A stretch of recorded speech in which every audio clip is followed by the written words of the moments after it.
educational and inspiring AAM workshop. This workshop is entitled A Kinder Kaporos. This year in late September and early October, between the holidays of Rosh HaShanah and Yom Kippur, some religious Jewish communities engage in Kaporos. During this ritual, practitioners often handle and slaughter live chickens. Since 2018, Jewish Veg has partnered with the Alliance to End Chickens as Kaporos to make practitioners aware of how they can create a kinder Kaporos. In this workshop, we're joined by Jewish Veg Director of Programming, Sara Eifler, and Jodi. You will learn about what Jewish Veg does throughout the year to create a friendly, engaged, plant-based community and promote animal rights. So my name is Michelle Granberg, and I'm your moderator. I'm a mentor and team member with Animal Activism Mentorship. I'm located in New Jersey, and I've been a vegan and activist for 6 years. AAM's mission is to eradicate violence and build a culture of empathy and compassion, which ultimately results in animal liberation. We strive to build a global community of activists through our free online program that pairs experienced activists with aspiring activists. Through one-on-one mentoring, we intend to generate an increased number of effective activists worldwide because we know this movement needs more activists. Additionally, we offer free workshops that train and educate our mentors, mentees, and the public on various aspects of AR activism. We have a podcast called The Animal Liberation Hour, and we host large-scale in-person activism events. AAM is also proud to be fueled by FARM, the Farmed Animal Rights Movement, one of the oldest AR organizations in the country. If you're interested in applying to become a mentor or mentee, or want to get involved or to donate, please visit our website, animalactivismmentorship.com, and follow both AAM and FARM on social media. So that being said, it's my pleasure to introduce our guest speaker. Sara Eifler is Director of Programming of Jewish Veg. She holds a BA from Brandeis University and is a current rabbinic student at Aleph, Alliance for Jewish Renewal. Sara has conducted over 50 presentations in the last 2 years at synagogues, Hillels, JCCs, and other Jewish institutions trans-denominationally across the U.S. After Sara, Jodi will speak a bit, and then we will open it up to Q&A. So please hold your questions until that portion, and we'll try to get to all of your questions, okay? So now I'm going to pass it over to Sara. Sara, take it away. All right, thank you so much, Michelle. All right, so I am gonna try and pack a lot of information into as short a time as I can.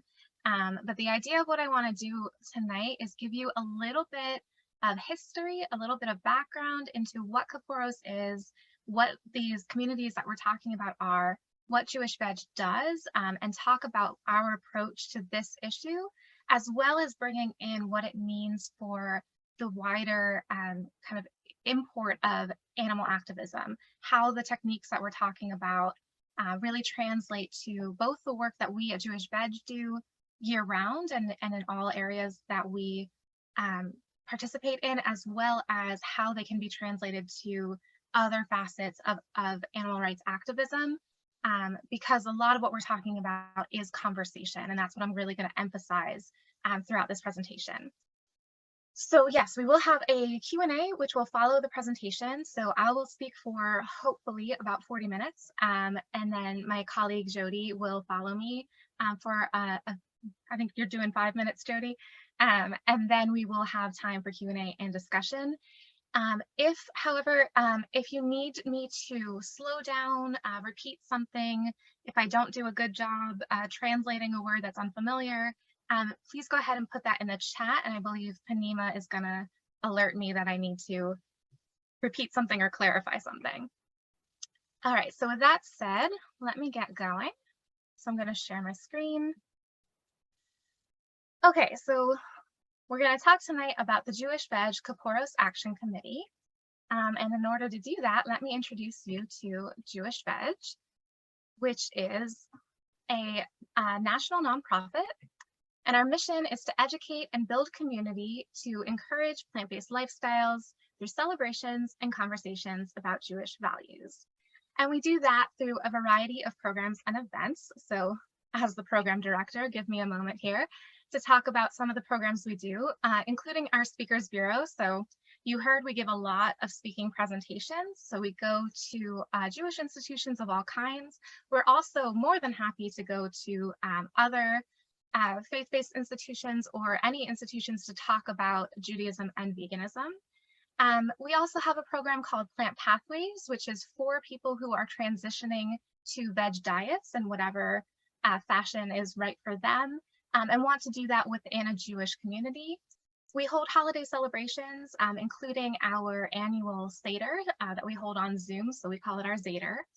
And we have chapters in several major metropolitan areas, including New York City, and Jodi will be talking more about that and how you can join the New York City chapter. So we actually joined the Alliance to End Chickens as Kaporos, as Michelle mentioned, in 2018. So before we joined, the Alliance had worked more as a protest, and they had gone into the city where Kaporos was happening and done, honestly, some pretty confrontational activism. And so they decided in 2018 to change some of their methods, and that's when we joined. So this is directly from their website. So the Alliance to End Chickens as Kaporos is a project of United Poultry Concerns, formed in New York City in June 2010. The Alliance is an association of groups and individuals who seek to replace the use of chickens in Kaporos ceremonies with money or other non-animal symbols of atonement. So really important point here, replace the use of chickens in Kaporos. The Alliance does not oppose Kaporos per se, only the cruel and unnecessary use of chickens in the ceremony. So we're going to spend a lot of time on that, but I want to show you here how the Alliance that we joined in 2018 has a very clear and specific way that they talk about this issue. And that was why we decided that it was right for us to join, because this kind of language that speaks directly to the actual issue being not the religious ceremony, but the use of chickens that is not necessary. Those kinds of distinctions, as we'll talk about, are really, really important when it comes to a sensitive issue. So we joined, like I said, in 2018, and we functioned as the outreach arm. So when the shift happened, that the strategist, Jill Carnegie, decided that they were going to move away from protest and really try and find different ways to approach this issue, we decided to collaborate with them and build out this outreach arm. So we're a visibly Jewish presence, which they didn't have before that.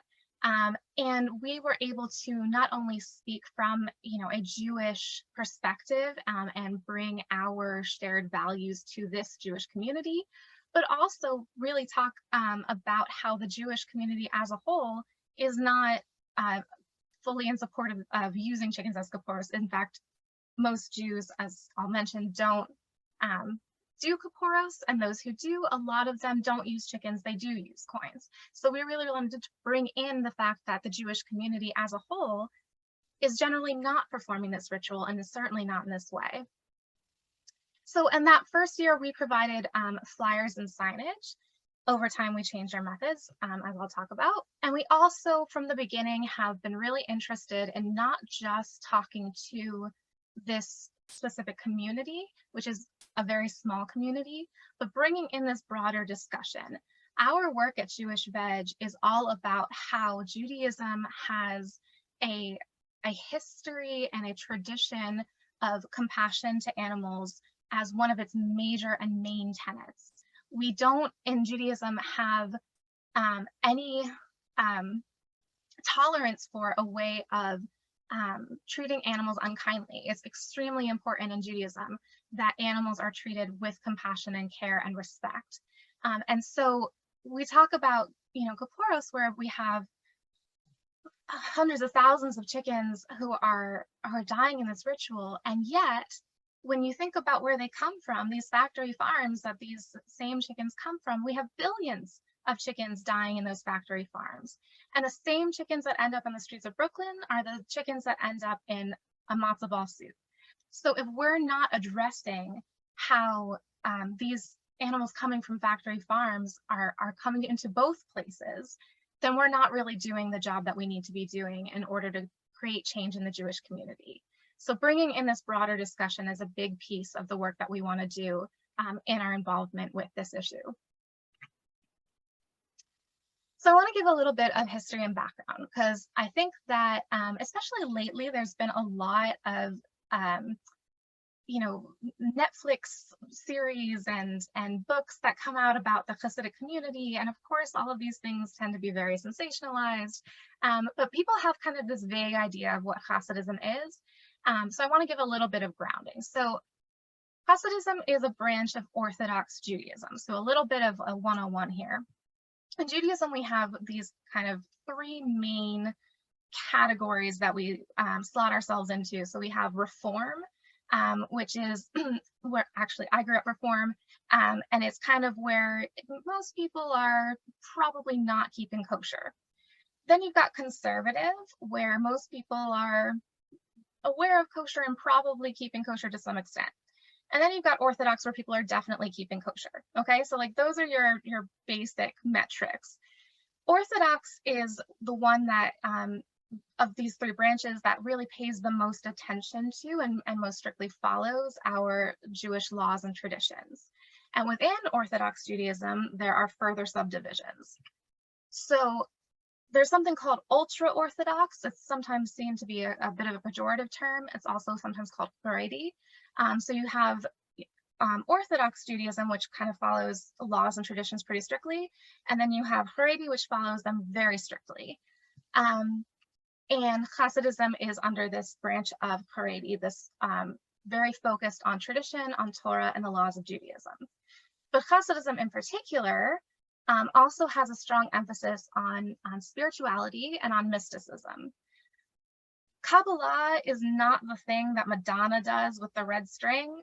Kabbalah is a really important and significant and intricate mystical system in Judaism, and it is extremely, it doesn't make any sense if it's not tied into Jewish law and Jewish text and Jewish tradition. It's very much grounded and absorbed in Judaism as a whole. You can't take it outside of that.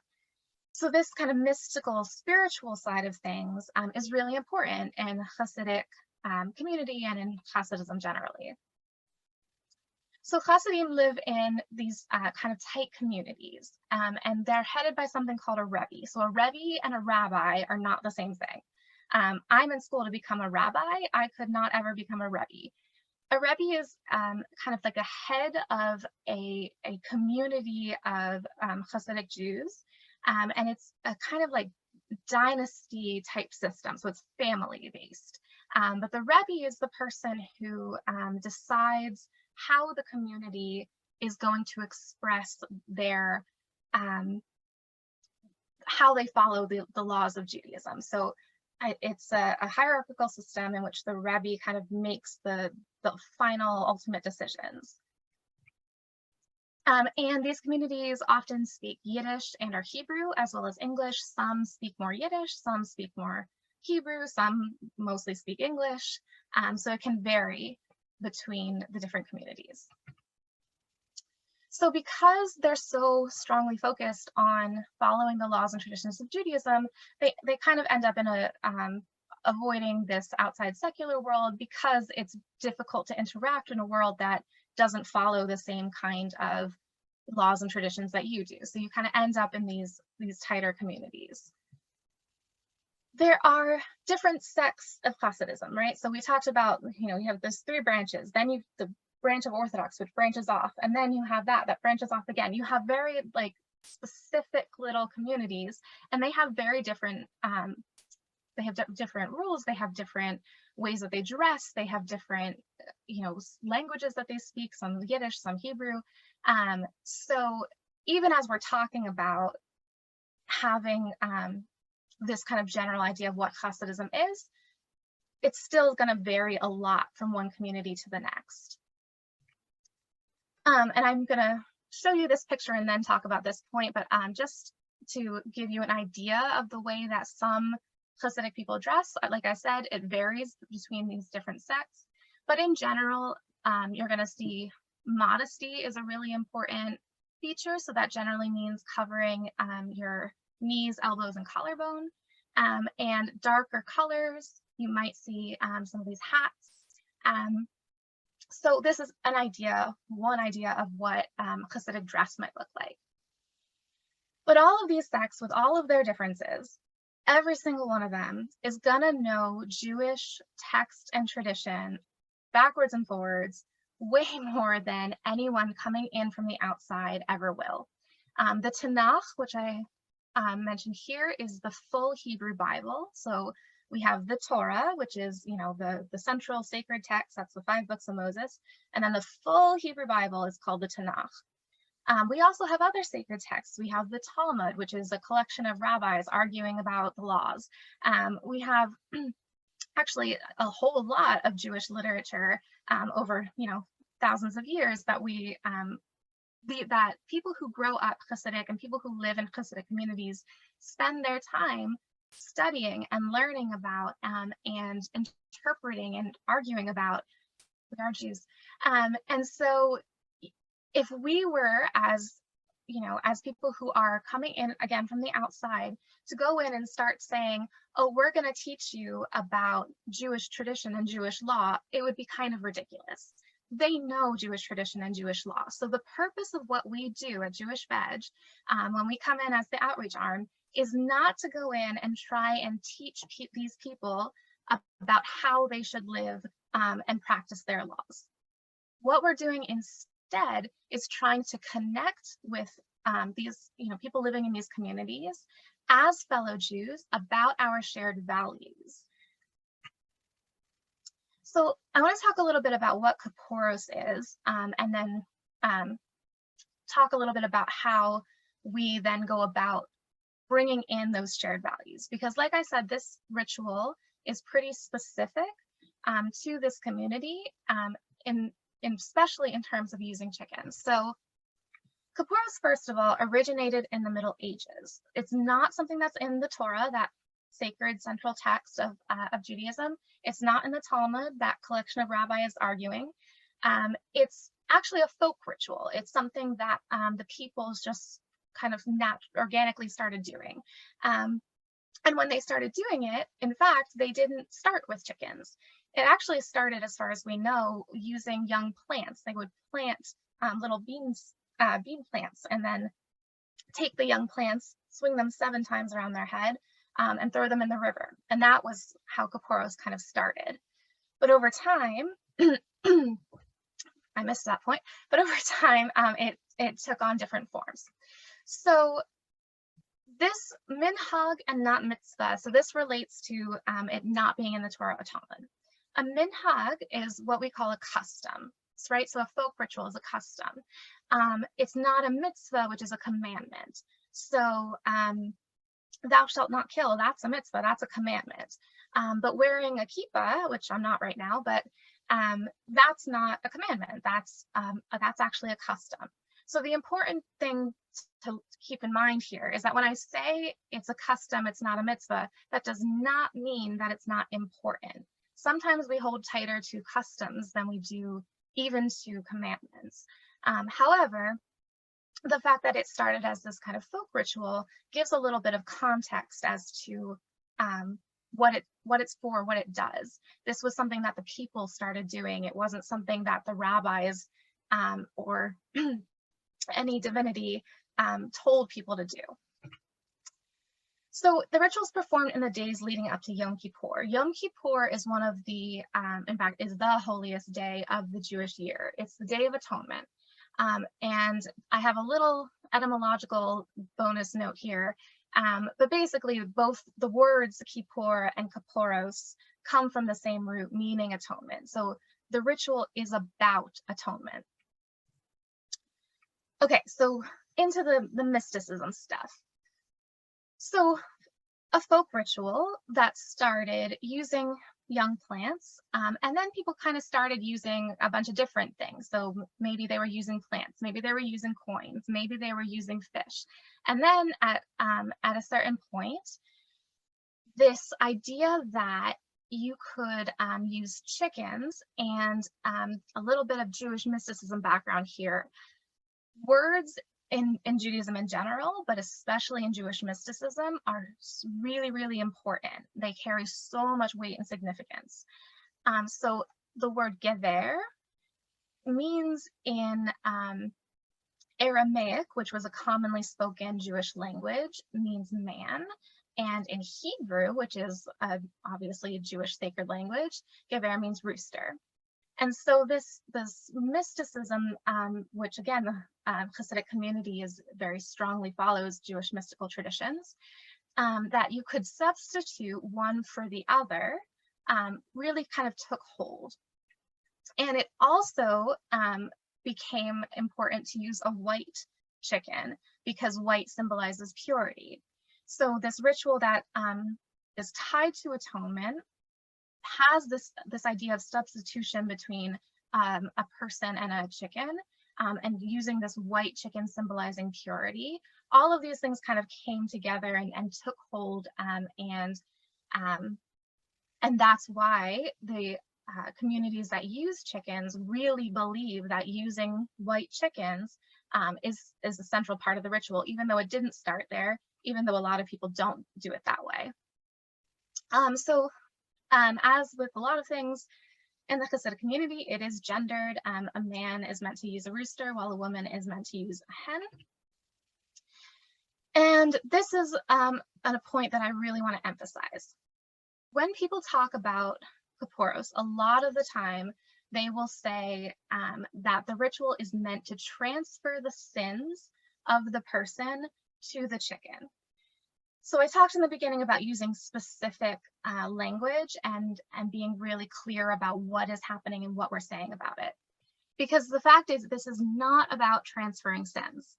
What's happening instead, and this comes directly from the Chabad website, Chabad being one of the Hasidic sects, we ask of God that if we were destined to be the recipients of harsh decrees in the new year, may they be transferred to this chicken in the merit of this mitzvah of charity. So it's not that the sins go from the person to the chicken. It's that instead of the harsh decrees, the judgment on the Day of Atonement that should be enacted upon the person, instead it's going to be enacted upon the chicken. So the person deserves punishment, but in this act of mercy, and please note this mitzvah of charity bit here, instead the chicken undergoes the punishment, and the person who is watching is meant to feel humbled and is meant to feel that they've narrowly escaped and must do better in the new year. That's what the ritual is about. And it's this idea that the human person is going to better themselves from watching these harsh decrees enacted upon this other animal that's substituting for them.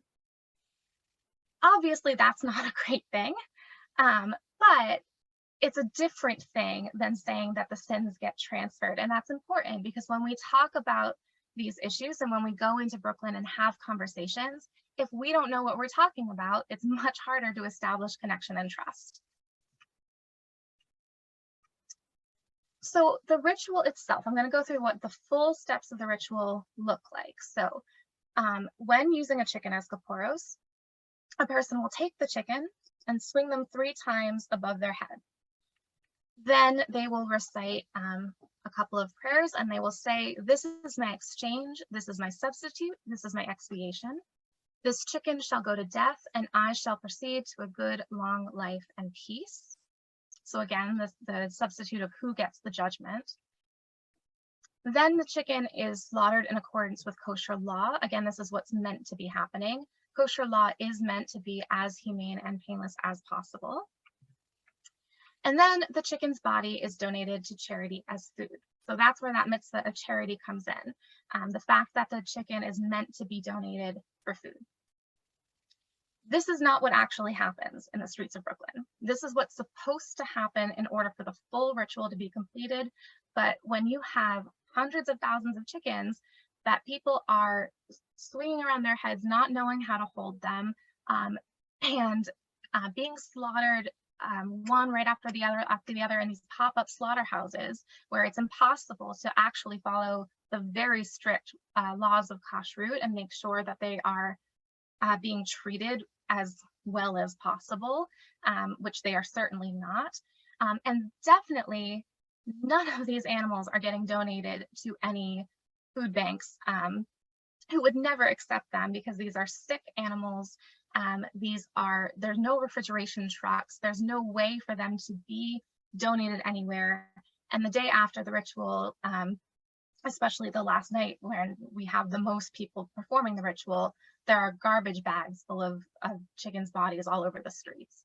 This is not what is actually happening, but the full ritual is supposed to go like this.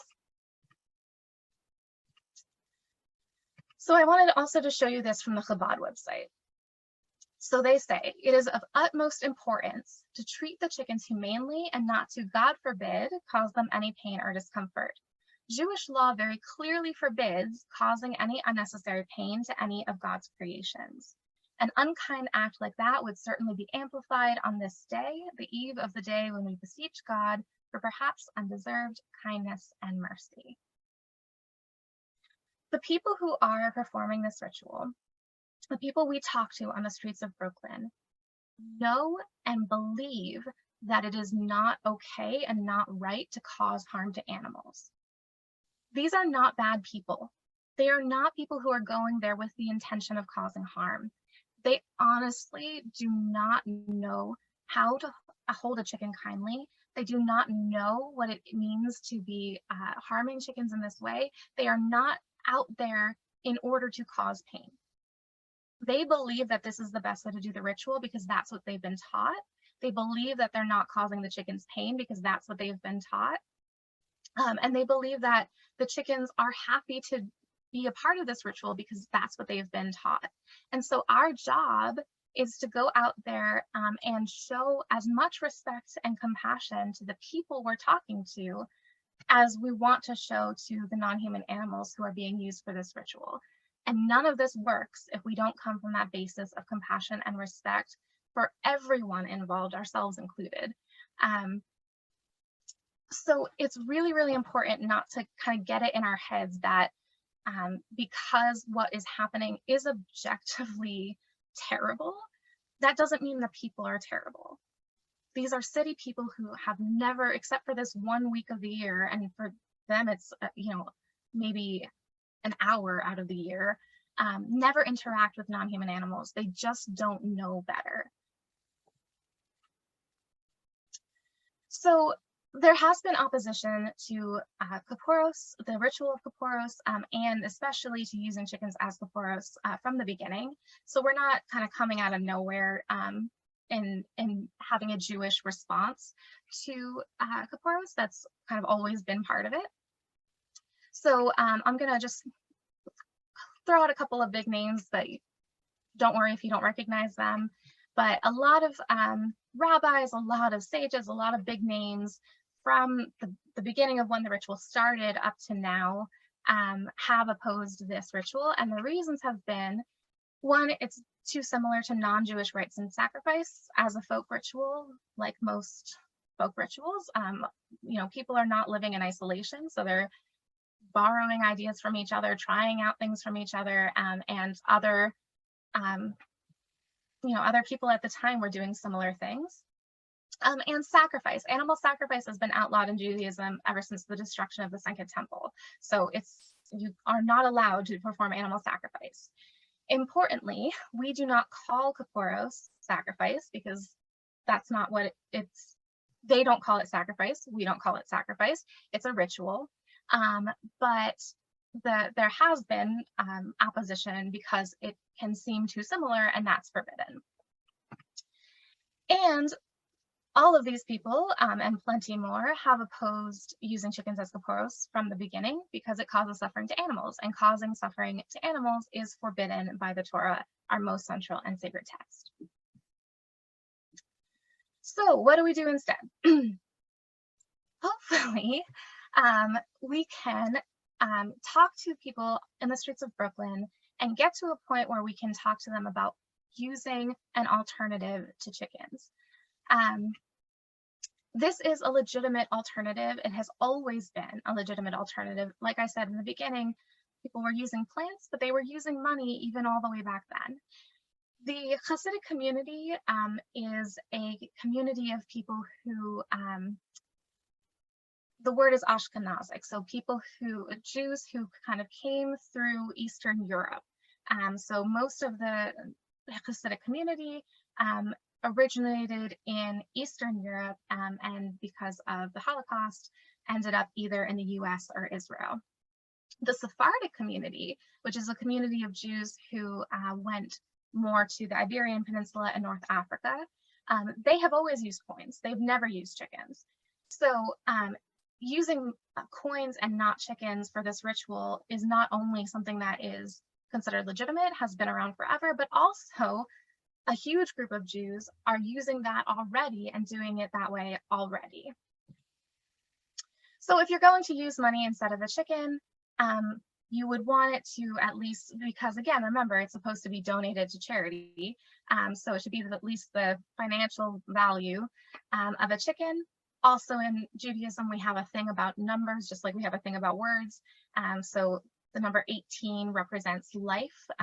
So this word chai means life. And the prayer is the same.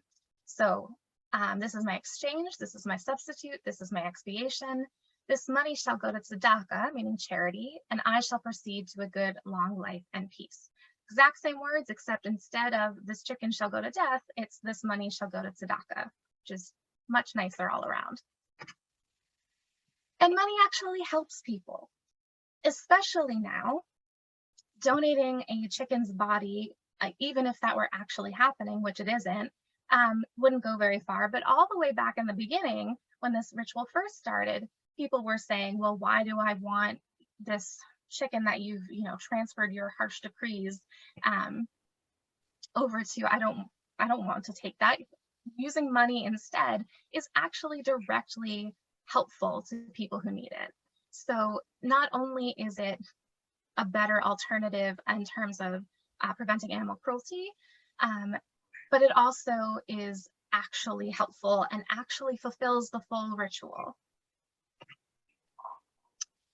So our approach at Jewish Veg, taking all of this kind of background, all of this information that I just threw at you into consideration, what is the best way to actually try and make change in the streets of Brooklyn?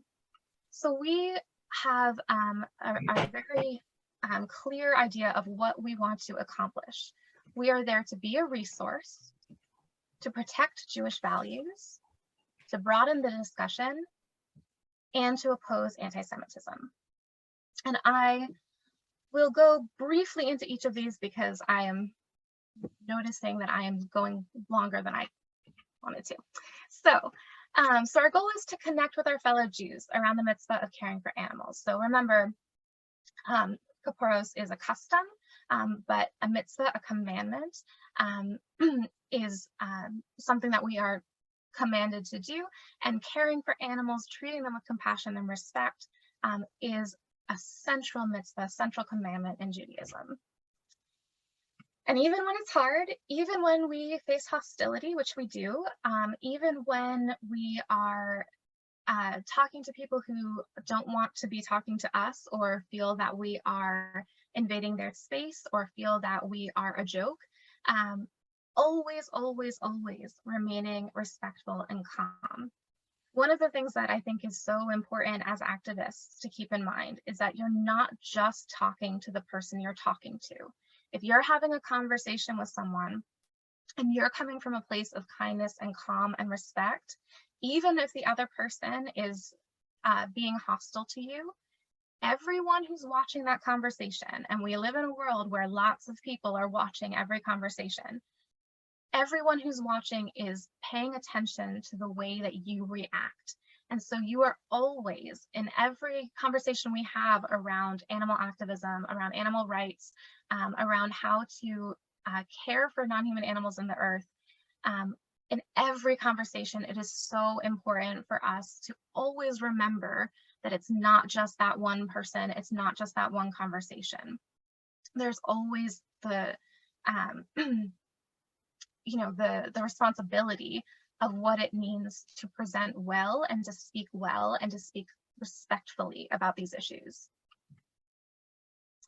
So to be a resource, we want to perform outreach. We want to provide information. We want people to learn from us. Like I said, people have been taught that the chickens don't feel pain, and a lot of them are children, and the ones who aren't used to be, and were taught this as children. But there are also people in the community, and we see them every year, who don't want to be using chickens as Kaporos, who would much rather be using coins. But because these communities are pretty small and insular, it's really hard to be the one person who's doing things differently from everyone else. So when we're there and we're giving space to the conversation, that can make it more approachable and easier for people in the community to be able to talk about it as well. But this is a slow process. It's not going to change overnight. This is changing hearts and minds. It's work that takes time. But every year we see a difference. Every year we see that there are sites that have closed. Every year we see that there are people who are more willing to talk to us. We have, in fact, just seen that some of the sites have started providing baskets for the chickens. One of the main things that we talk about, as I hope I'll get to, is the way that practitioners hold chickens. A lot of them hold them by their wings, which is extremely damaging and painful to them. So we talk to them about holding them with their wings against their body. But a few sites have now started using baskets, so that instead of having the practitioners hold the chickens at all, they're going in the baskets, and that's a much kinder way to do it. So we're seeing gradual changes, we're seeing incremental changes, but we are seeing changes. Protecting Jewish values. So I've talked a little bit about this, but there is an actual Jewish law that we do not let animals suffer, and in fact are meant to prevent animal suffering. It's called Sa'ar Ba'alei Chayim. It literally means the suffering of animals, but the law is about preventing the suffering of animals. So like I said, directly from our sacred texts, and I just talked about this, but also this fact that these chickens are on transport crates trucked into the city from factory farms and are not provided food or water in a majority of cases. Like I said, incremental changes, we have seen some locations that have started to provide food and water. But one of the main things that we do with the Alliance is that it's organized so that while we are out talking to practitioners, the volunteers with the Alliance are providing food and water to the chickens. And so in that way, we're able to kind of show people and say, look, these activists are here providing food and water. We know Jewishly that it's a sin, an avera, to allow animals to go without food and water. This is something that the community should be taking responsibility for. So we're also commanded to protect our health. Shmirat Haguf means guarding the body. And these chickens are often diseased, kept in unsanitary conditions. Again, they're coming from factory farms. We all know avian flu is going around. They can't be donated to the poor for food. They are unfit for consumption, but they're also not kosher. So not only is the kosher slaughter at issue, but also if you hold a bird by their wings, I thought I had this on here, it can break their bones, and that automatically makes them not kosher. So again, the donation to the poor is not happening. So therefore, it violates the prohibition against waste, which is called bal tashchit, do not destroy. So the practitioners do believe that the chickens get donated. A lot of them actually really do believe that. But we see these birds left in the garbage bags on the streets. And so we know they couldn't be accepted for food, and therefore money is a better way to help people. We also sometimes we'll show pictures of what the streets look like the day after to kind of bring home the point. They're really not getting donated. So broadening the discussion, I talked about a little bit at the beginning. But these laws are not just about Kaporos. All of Judaism, all of Jewish life is meant to be in accordance with the laws I've just talked about. So preventing the suffering of animals. Bal tashchit, do not destroy, not wasting, and also environmental laws. And shmirat haguf, protecting the body, watching your health, watching the health of the community. So we want to spark a conversation about the treatment of animals in Judaism. This is what we do at Jewish Veg. We think that it's essential for the Jewish community to be talking about these issues and bringing that conversation to every aspect of Jewish life. So we're not just here for the practitioners, we also want to talk to the wider Jewish community. Therefore, we're trying to attract the attention of Jewish media and institutions. So presentations like this, being able to talk to Jewish institutions throughout the country, not just in New York, but being able to leverage this issue as a way to really bring to the attention of the whole Jewish community how important it is to pay attention to these values. And finally, opposing anti-Semitism. This is really important for us because we, as the Jewish arm of this alliance, are aware that we're going into a situation where tensions can run really high, and sometimes volunteers with the alliance or just in general will say things that in the moment, as emotions run really high, don't register as coming from a place of being anti-Semitic. So it's really important for us to be firm and visible in our rejection of anti-Semitism. Anti-Semitism hurts us, it hurts the community, it certainly hurts the chickens, and is something that we should all care about watching and being careful about. The Hasidic community in particular is often the target of attacks, shootings, knifings, assaults more. A lot of this has happened very recently because it happens continuously. The Hasidic community, like I showed you in that picture of the dress, is visible. It's clear and obvious that they're Jewish, and we see anti-Semitism on the rise in the United States and globally, especially lately, and it's scary. And for us as at Jewish Veg and for us as the Jewish outreach team, it can be really scary for us too. So I want to talk just quickly about some anti-Semitic myths that may not be ones that immediately come to mind or that you may not be as familiar with. And this is something that we talk to all of the volunteers about from the Alliance and our volunteers as well to be on the lookout for.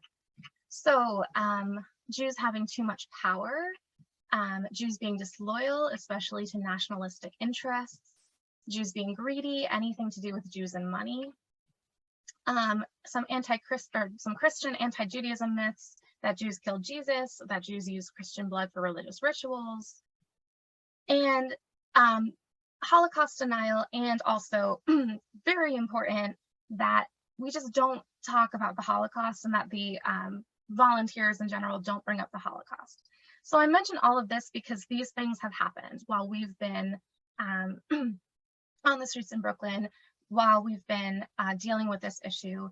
And people are not generally, just like, as people are performing the ritual, they're not trying to cause harm. People are not generally trying to cause harm, but it's really important to notice these things if you are going to be involved in these efforts. And if you're talking about it, seeing it online, participating in discussions about it, when these things come up, they cause harm. And as people who are trying to do as much good in the world as we can, it's really important to keep an eye out for where some of these things slip through.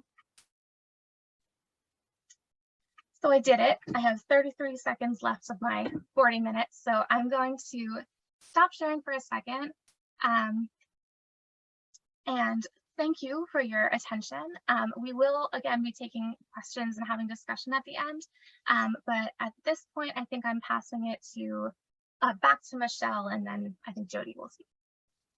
That was really, really great, Sarah. That was just chock full of good information and gave me lots to think about. So let me introduce Jodi. I get to introduce Jodi now. Our guest speaker, Jodi, brings her passion for health, well-being, and her Jewish heritage to Jewish Veg. In 2007, Jodi began her studies at the Institute for Integrative Nutrition, IIN, and is a certified health coach.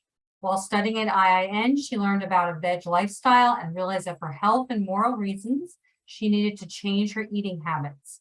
Once she understood Judaism's teachings regarding the care and treatment of animals, the choice to be vegan was solidified. So go ahead, Jodi, and take it away. Hello, thank you very much, Michelle. And as always, Sarah, thank you. Thank you for being you and doing what you do. You are a tough act to follow. But here I am. So I am Jodi Graber, and I am based in New York City. So I will be leading the Jewish Veg activists in Brooklyn this year. So first, I'm going to share in the chat the Facebook group for the New York City chapter. So for those of you on and who may be listening after, if you're in the New York metro area, please join our Facebook group. That's where we will post updates about what we're doing to gather you together to become part of our Kaporos Action Committee. From there, we will direct you to other places to get updates on the specific actions.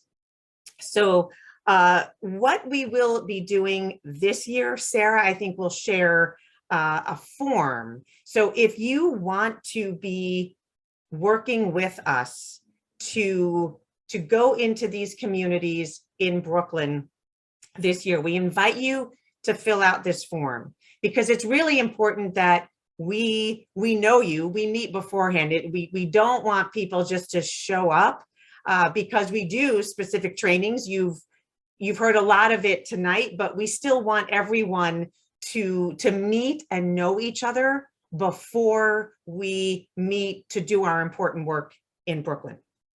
So this year, the dates that we will be in Brooklyn are Thursday, September 29th, Friday, the 30th until about midday, because we do need to disperse and people need to get home before Shabbat.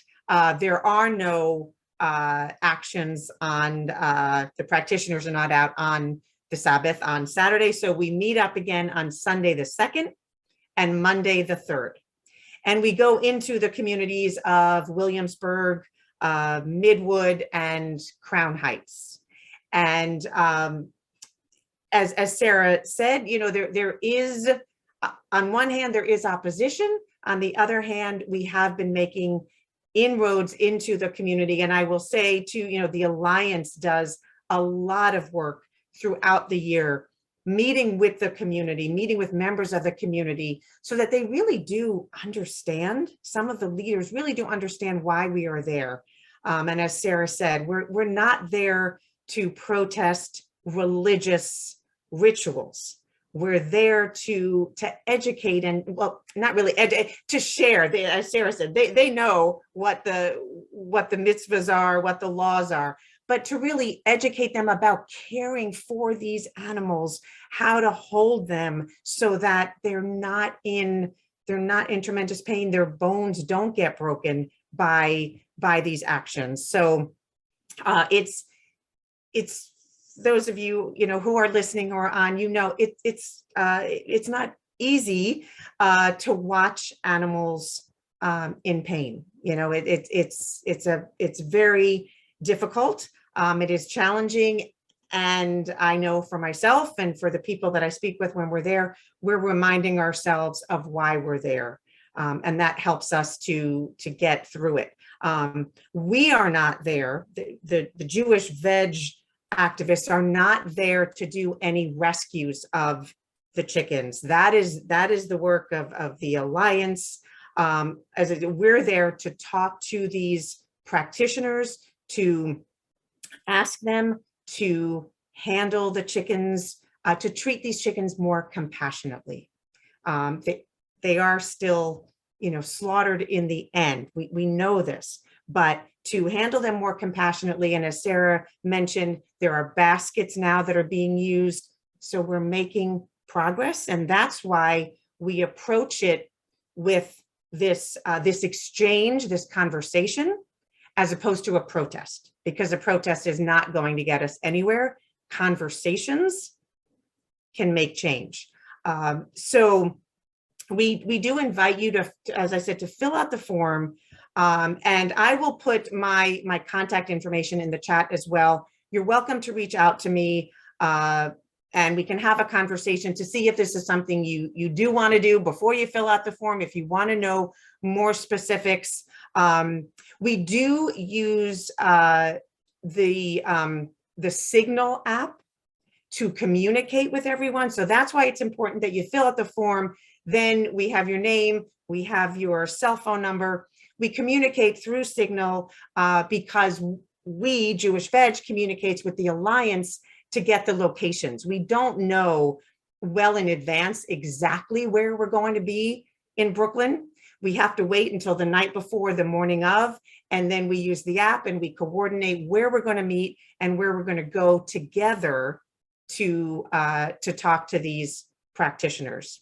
So I'll stop here. I guess we can take some questions. And as I said, I'll put my contact information in the chat, my email. You're welcome to contact me. And we thank you very much for being here to listen and hopefully to learn, and also in this Q&A to share your ideas on what you know about this, or how we might be able to do more.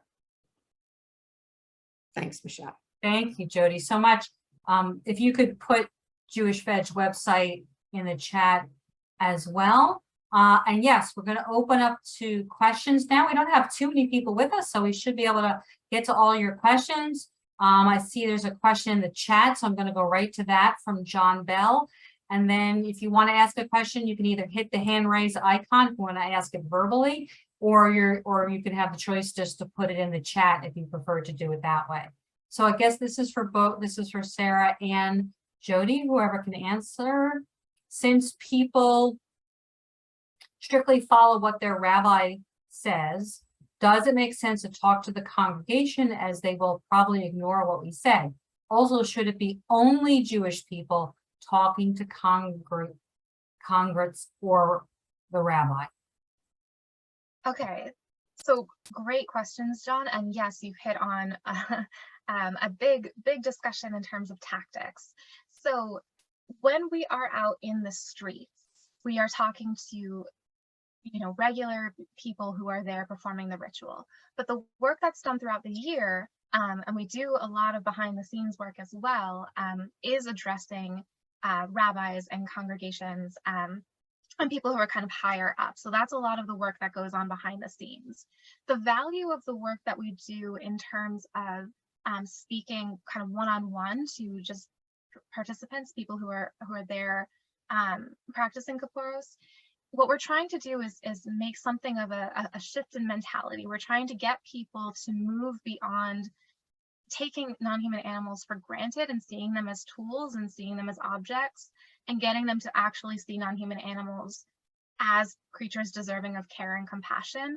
And on top of that, remember that one of our main goals and ideas that we're trying to do is broaden that discussion and bring it to the wider Jewish community. So it's a combination of a bunch of tactics kind of at once, that we have this year-round initiative where we are trying to speak to people who are kind of higher up in terms of the leadership system, where we are talking to people one-on-one and doing a bit of a grassroots trying to shift, and then also bringing things to the wider Jewish community and focusing on how the Jewish community as a whole has work to do around non-human animals and their treatment. In terms of whether it should be Jewish people only, so we do require that only Jewish Veg and Jewish Veg volunteers are performing the outreach.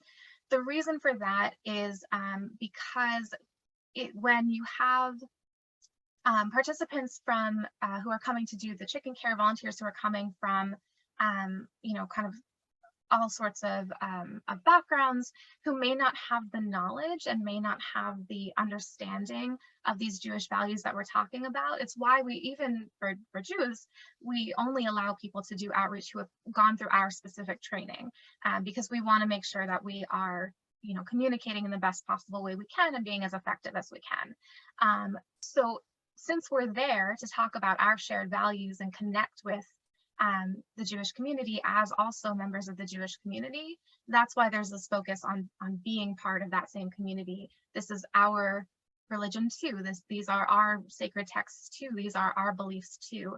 And so that connection is a really important piece of the work we're doing. Jodi, did you want to add anything? Yeah, I'll add to that. So it's one of those things also where you just never know who you're talking to and who that person may know, or how what you're saying may affect them. Last year, one of our activists was speaking to a group of women at one of the Chabad houses, and they then were having such an intense, in a good way, conversation, that those women didn't want to let the activist go. They wanted to continue the conversation. So, while those women that our activist was talking to may not be able to, create the change right away, it's a spark. It lights something up for the practitioners to understand what's happening. So we go in there with the mindset that, even if it's not the head of a congregation or a leader, we just never know who we might who might be sparked with the will to change. Thank you, Jodi and Sara. So Jeff in the chat asks, are there any videos of effective Kaporos outreach available online that you would suggest volunteers to watch? So what's difficult about doing video, first of all, we do have a rule that there's no live streaming allowed. And the reason for that is because it can interfere with activists who are performing rescues. So very important not to do live streaming. But what's tough about doing videos and pictures is that because we're trying to establish trust with the community, we're trying to have these kind of, connected, respectful conversations. The minute you hold up a camera or, a phone camera, I mean, I would also kind of flinch away from that and try and get away from that and leave a conversation because of that. So it's hard. If you go to the Jewish Veg Facebook page, there are videos from all the way back 2019. They're not good quality. This was before the live stream rule, so I was live streaming on my phone, and I'm not good at live streaming. So unfortunately, I wish I had something better to offer you, but that does exist. But really, the best way to learn how to do it is to do it, unfortunately. And it sounds a lot more intimidating than it actually is when you're there. Once you're kind of there and talking to people, it becomes much easier to remember that these are people and you're just having a conversation with a person. If you want to look up those videos, you're more than welcome to. We also, in our trainings, if there's time, we try to make time for practice. We have a talking points sheet. We try to provide volunteers with plenty to be able to go on to have these conversations. But yeah, doing videos can be really tough. Jodi, anything you want to add to that or no? Okay, she covered it. Okay, so another question from the chat from Shantae.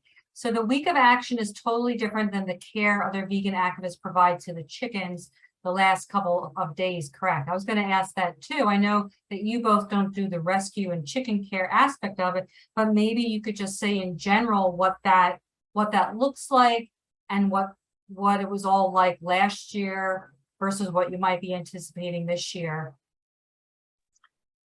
Yeah, Jodi, go ahead.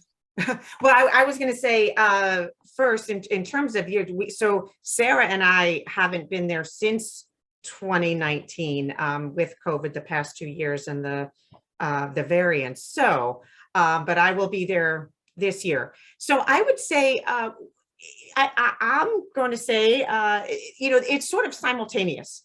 So we are there, we are having the conversations with the practitioners. At the same time, the activists from the Alliance are there. Many of them, or select few of them, of course, are doing the very specific rescues. So that is happening throughout the few days, and certainly the chicken care. The activists are there throughout the week with watermelon, with water, trying to certainly feeding and hydrating the chickens and doing their best to calm them. So it is simultaneous, the way it happens. And then yes, the last night, as Sara mentioned, the last night is one of the biggest, largest gatherings, and then after that, there is then immediately there is the focus of rescues for any of the remaining chickens that can be rescued.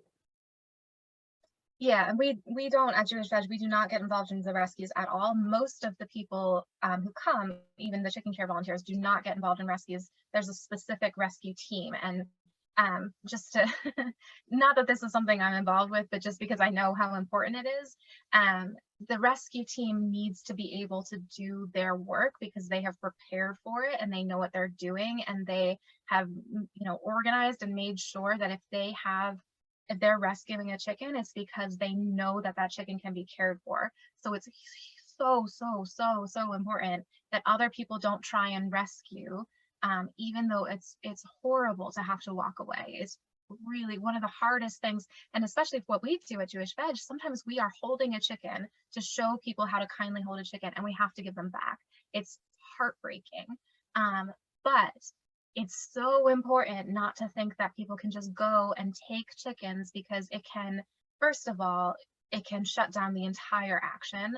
It can get you arrested. It can get in the way of rescue efforts that were planned and coordinated, and it can hurt the birds really badly. So if you do go, and we would love for you to go in whatever capacity, but just know that if you're not on that rescue team, you will not be doing rescues, and you will have to leave those birds behind, and it will break your heart. And you are still making significant change and a major difference in the work that you're doing if you do come, whether on the outreach team, whether in terms of doing chicken care, or however you can participate or help. We are making a significant difference every single year, every single time we go, but it can't always be rescues. I also wanted to just quickly give a little bit of an idea of what it's like when we show up. So the whole group, all of the Alliance, including the outreach team, all of us will kind of come together at a specific location. There'll be a brief little briefing. And then the chicken care activists will go over to the crates. So the chickens get trucked in on these transport crates. They're these these plastic crates. You have a ton of birds shoved in there. And they're all stacked up really high. And the chicken care activists will go over with watermelon, cut up watermelon, and water bottles, and they'll try and provide that food and water to the chickens. And while they're doing that, at the same site, the Jewish Veg activists will go out to where the people are and just try and talk to the people and engage in those conversations. And then when the organizers tell us that it's time to leave, all of us leave together. So we do work very, very closely. We coordinate with the Alliance. We're part of the Alliance. We're not doing this separately. Okay, so we're still taking questions, and your questions are still welcome. But Shantae also added the last couple of years it was non-Jewish activists too. I just wanted to make sure I could help with that part again this year. And then John asked in the chat, have any congregants that you engaged, I guess, throughout the year with agreed that coins would be better? Do you get a sense of their popular view on that or not?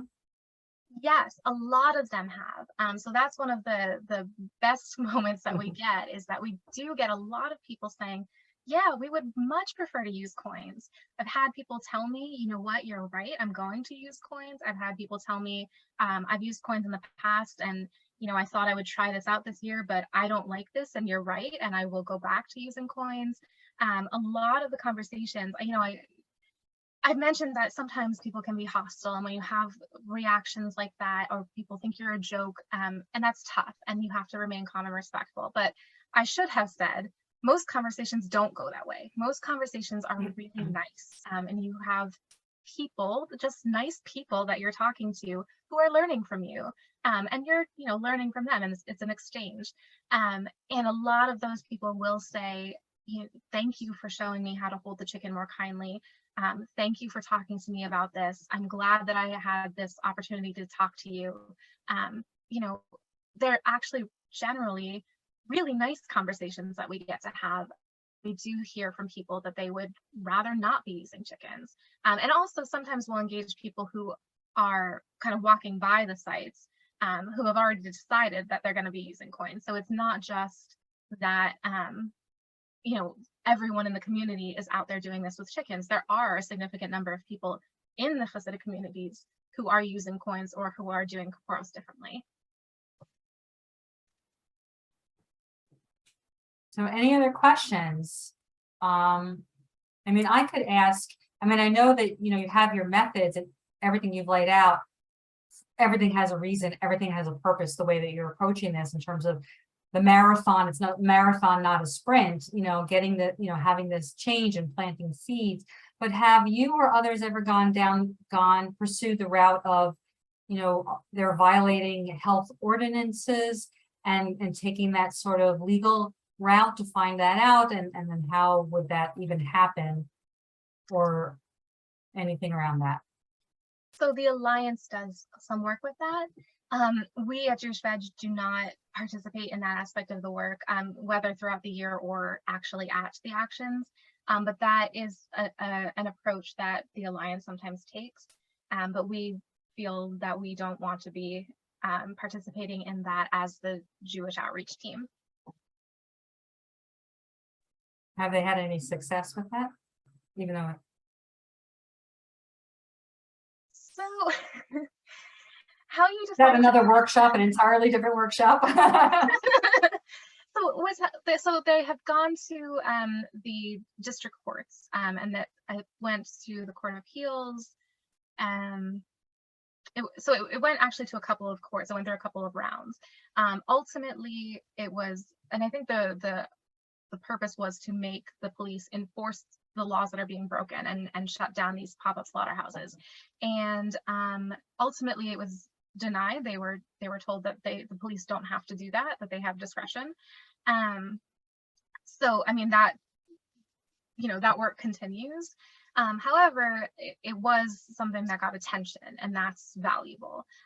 So again, these aren't our efforts, so I don't know too much about it, and we purposely stay out of it. But if you wanted to talk to the Alliance, and I don't know if Jodi, if you have their site off the top of your head or can find it. Yeah, I was just going to ask I think it's just the alliance-to-end-kaporos.com or .org. Yeah, or yes, endchickens.kaporos.com, I think. But yeah, so they would be the ones to contact about that. But I do know they are taking that as one of their tactics, and we just don't have involvement with it. Oh, there you go. Thank you, Jodi. Thank you, Jodi. Any other questions for Sara or Jodi? Make sure we get questions in. Anything else? They're all good questions. So put them in the chat or raise your hand. Or Sara or Jodi, if there's anything you feel like you missed, or if anybody wants to share, who's with us, just wants to share an experience from a past year, a hopeful experience that you had with Kaporos, or a challenging experience, without revealing names or anything, of course, or specific locations. Does anybody want to do that? So Michelle, I will, if I may, I'll just add, I just put a link, another link in the chat for a registration form on Sunday, September 11th, Tamerlane Sanctuary, where many of the rescued chickens go to live. Tamerlane Sanctuary is hosting Jewish Veg and a day, an afternoon of fun and education, and we'd love for you to join us. One of our rabbis, a member of our rabbinic council, Rabbi Don Gross, will be there to talk about Kaporos and to demonstrate using coins. And we're going to have a fun afternoon with a lot of furry friends. And it is a family-friendly event. So if you are in the New York metro area, please take a look at that information, and we would love for you to join us. You get to meet the Kaporos survivors and all the other furry residents at Tamerlane, which is a wonderful, wonderful place. So definitely worth it if folks can make it. Any other question? Reverend Williams says, I have been going to Tamerlane on weekends to share Reiki with the animals. It's a wonderful sanctuary. I agree. And I also practice Reiki. Thank you so much for sharing that. We all have something to offer, some gifts to bring. Anybody else? Oh, okay, wait, there's another question. So John is also asking, we used to go and make statements at Lakewood Town Council in New Jersey sites to encourage switching to coins. Is that a method that will be used going forward? Have you ever done that, going to the councils in Brooklyn or wherever the sites are? Yeah, so I mean, the kind of political or legal routes are ones that we don't take because we focus on the Jewish community. I also, unfortunately, I don't know much about the situation in Lakewood because we really focus on New York City. So I wish I could tell you where to kind of direct that question. I wonder if talking to the Alliance, and if you want to, I'll put my email in the chat. If you want to reach out to me and I can connect if you're interested with some of the strategists at the Alliance and see if there are any, resources or help that they can offer. Oh, thank you, Jody. Yeah, she just put my email in the chat if you want to reach out about that.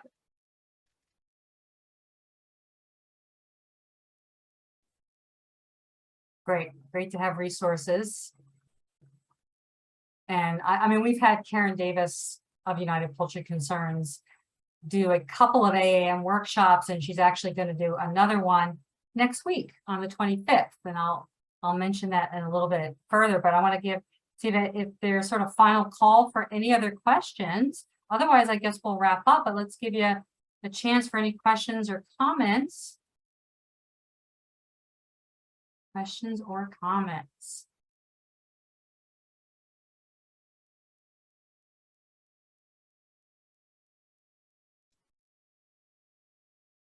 No? Did I miss any? I don't think so.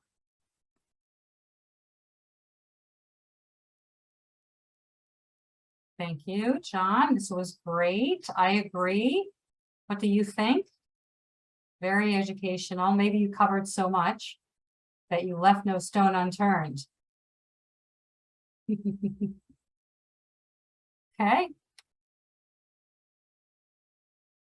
Well, if there's no other questions,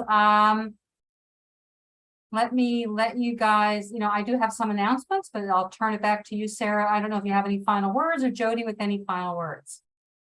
Yeah, thank you, Michelle. Thank you so much for inviting us to be here tonight. Thank you all so much for coming. And again, if you want to get involved, whether as chicken care activists, whether as Jewish Veg outreach activists, whether as people who are just spreading the word and helping us find others who can make it into the city on those dates and who can help us. We really, really need help, and it would just be so amazing if you were able to give some of your time and help out these birds who really need our love and care. So I guess I'll put the form in the chat once again. You have our email addresses. We'd love to hear from you, and we would really love to see you in New York.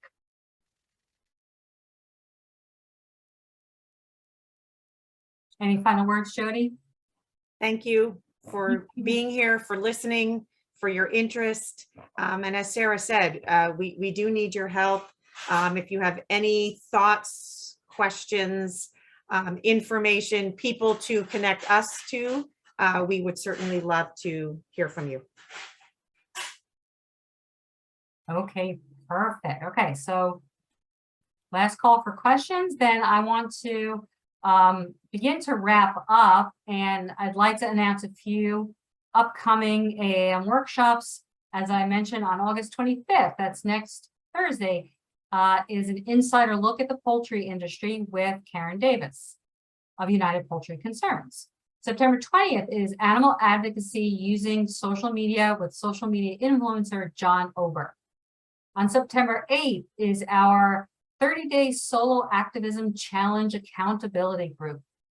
On September 29th, we have how to dismantle the animal agriculture industry using strategic focused campaigns, and more workshops to be announced. I'd also like to announce our next live event. We just completed a live event, a 10-day event in Chicago, which was very successful and well organized.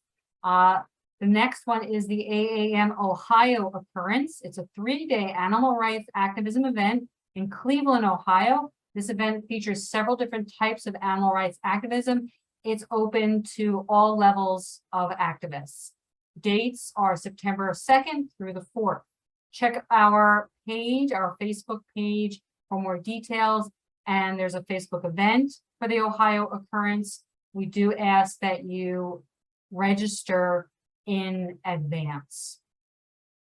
So that wraps up another AAM workshop. Thank you all for being here. Thank you, Sara and Jodi, for your time and wisdom.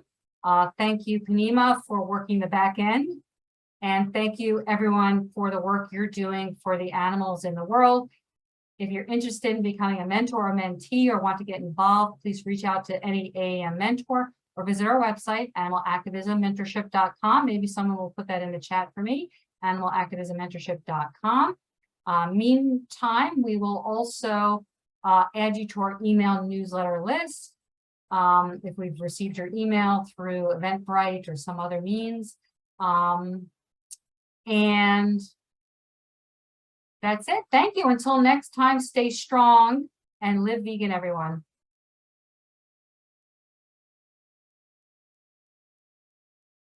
So Panina can stop the recording.